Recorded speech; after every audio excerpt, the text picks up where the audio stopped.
The GOES rapid scan images at 1 minute cadence are by far the best top view shots of thunderstorm dynamics over short periods of time that have ever been taken.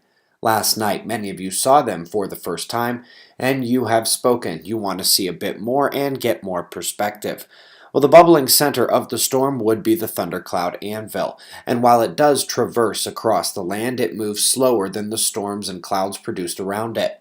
These images are mostly from 2013 and came out around the same time IRIS was delivering our best look at sunspots, showing a 1 to 2 minute oscillatory pulse of wave emanation from the core of the umbra, where the umbral magnetic fields come in and out of the sun. We know that lightning and low pressure systems return global electric circuit current to the sky in the same way you'd see an arcing field coming from a sunspot, and the same is seen on this time frame in Earthspots in terms of a pulse wave. Now, you might have noticed that this is not a low-pressure center, but the storms that crop up along the convergence line across the United States. Now, while we do see tropical cyclones centered around the low cell, over land we often see the tornadoes, thunderstorms, and hail on the pressure-wind convergence found between the loops on Earth, the high and low pressure, and on the sun, the positive and negative sunspots. Now, hold that thought just a moment.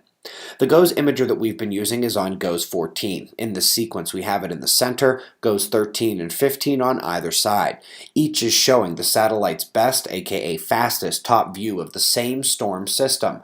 There was no rapid scanner on the earlier or later satellite, and indeed, the camera is not currently operating. It only operated a few days actually in what they called a proving phase.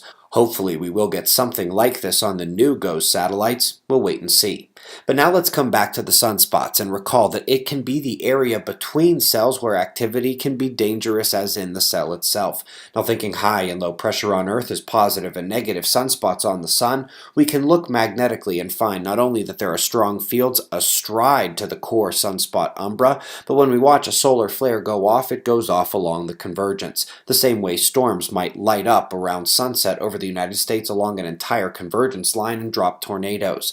It is along that central corridor where different polarity environments are interacting strongly, like a strong convection on Earth and the lines south of a low pressure cell rolling across the Great Lakes in May, for example. The CME does indeed release due to a destabilization of the fields connected to the leading primary spot. And big or small, sunspots are going to have this pulse with the fields connected through them. And around the sunspot umbra is found the penumbral lines all pointing back generally towards the center.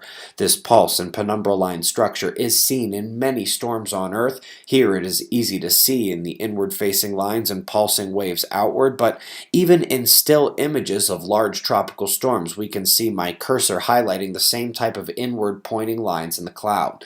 The most energetic storms on Earth, the most energetic storms on the sun. Same lines, same outward waves, same currents if we compare the global electric circuit to the sun's umbral magnetic fields.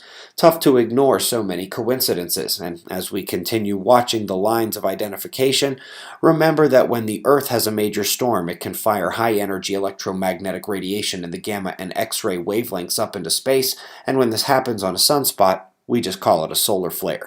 To review from yesterday, from large global-scale polar-bound fields all the way down to the L shell and coronal magnetic fields over lower latitudes, and then further all the way down to the behavioral, energetic, and physical characteristics of the smallest scale fields and storms and how they are connected in the circuit on both Earth and Sun, it is clear that the Earth-spot coincidences merit a closer look, both for what they can teach us about the Sun and what they can teach us about the Earth.